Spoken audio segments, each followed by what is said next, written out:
So why did Lego choose to make this model? Well, like Lego, the camper van has many comparisons.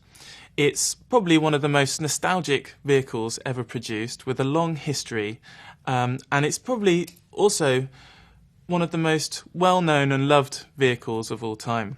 Like much in the way that Lego is a universal toy, the Volkswagen camper van is recognised all over the world.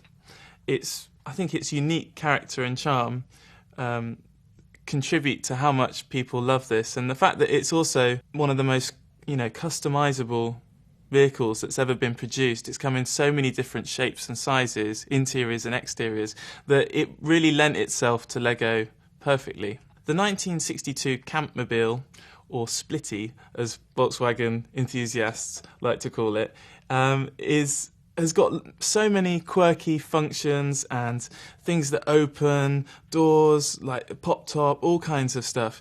And it's got lots of technical building within the model that I think lots of Lego fans will enjoy. I'm also hoping that it will appeal to a wider audience, not just Lego fans, for instance. I think the Volkswagen community out there will really appreciate this model, and I'm hoping that people that maybe have never played with Lego before purchase this and get a really good first Lego building experience from it. Well, when you first look at a camper van, from a distance, it kind of just looks like a rectangular box.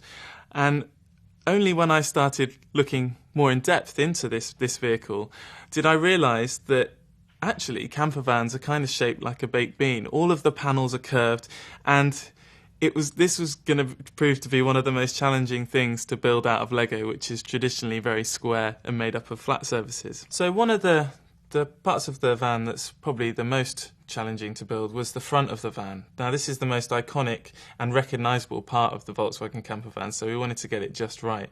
And it's not until you look a bit closer, again, like I said, that you really start to see that there's actually three curves on the front of the van. There's the curve of the paintwork, there's the curve going horizontally around the van like this, and then there's also the curve which slopes up to the roof, and that was quite a challenge to build. Then as you start to move around the model, you see that we had to include doors, and so we have all the doors, including the side ones. Then there's also the back door, which pops up like that, so you can get into the bed section.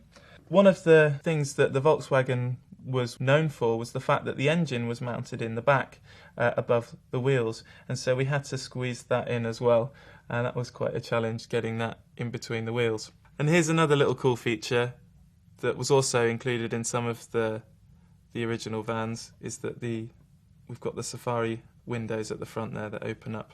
Then, of course, one of the most recognisable features about the camper vans was the pop top, which everybody knows and loves.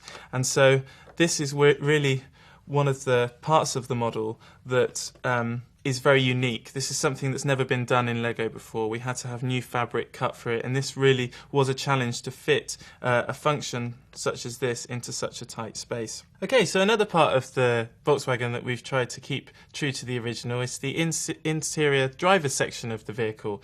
As you can see, the steering wheel is at the right angle, and we've got the gear stick coming up from the floor, much like in the original. And the iconic speed dial, some of the fans out there might recognise as the clock element that we use in a lot of other models. Now, moving on to the interior, it was really tricky to decide what interior to do. The camper van came in so many different shapes and styles and different designs that it was really, which one to choose inside was quite a hard decision. And in the end, we decided to make it in line with the original Westfalia interior. And so what we have inside, if we open the doors, there's a little sink unit, and then we have a nice bench here. They have the fold-down table. Then we also have the opening cupboard with a mirror on it. There's also the fold-down bed. I'm a bit of a surfer at heart myself, and so I wanted to put some of those icons into the model. So not only is the colour scheme quite unique to the 60s kind of hippie movement, is also we have a lava lamp in the back corner there, and we also have a painting on the wall with a special graphic designed with a surfboard and a little guy surfing on a wave.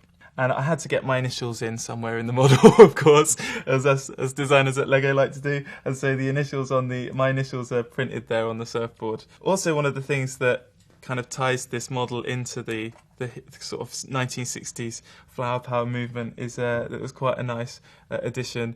Was we hung a T-shirt in the window, and on the T-shirt is written "Make Lego models, not war," which I thought was quite fun. That's pretty much the camper van in all. One of the nice things about it when you've built the model is that, as you can see, the roof comes off, and we've really tried to make it as accessible as possible. So once you build the model, you can then really show it off to your friends.